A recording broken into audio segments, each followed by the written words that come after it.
デバイスの修理が必要ですか？無料診断を提供しています。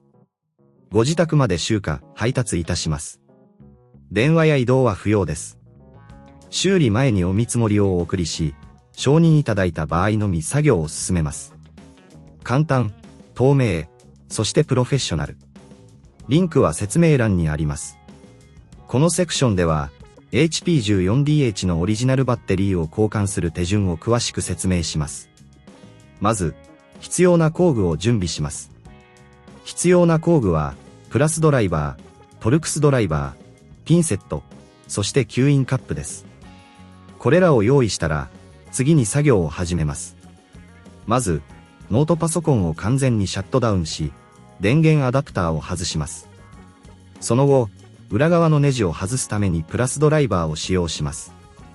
裏面には、合計8本のネジがあるので、すべてを丁寧に外します。ネジを外したら、裏カバーを外します。これには吸引カップを使用すると便利です。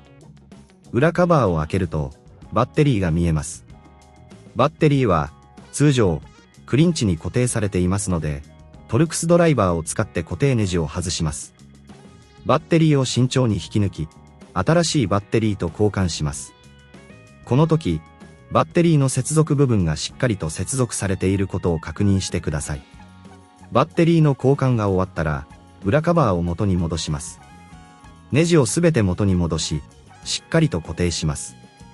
これでバッテリー交換は完了です。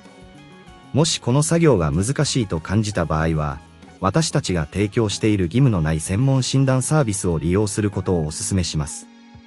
また、ご自宅での集荷と配達サービスも行っているため、電話不要、移動不要でサポートを受けることができます。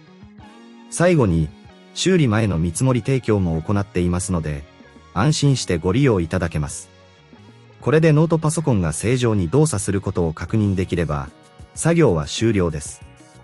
注意深く作業を行い、安全第一で進めてください。デバイスの修理が必要ですか？無料診断を提供しています。ご自宅まで集荷、配達いたします。電話や移動は不要です。修理前にお見積もりをお送りし、承認いただいた場合のみ作業を進めます。簡単、透明、そしてプロフェッショナル。リンクは説明欄にあります。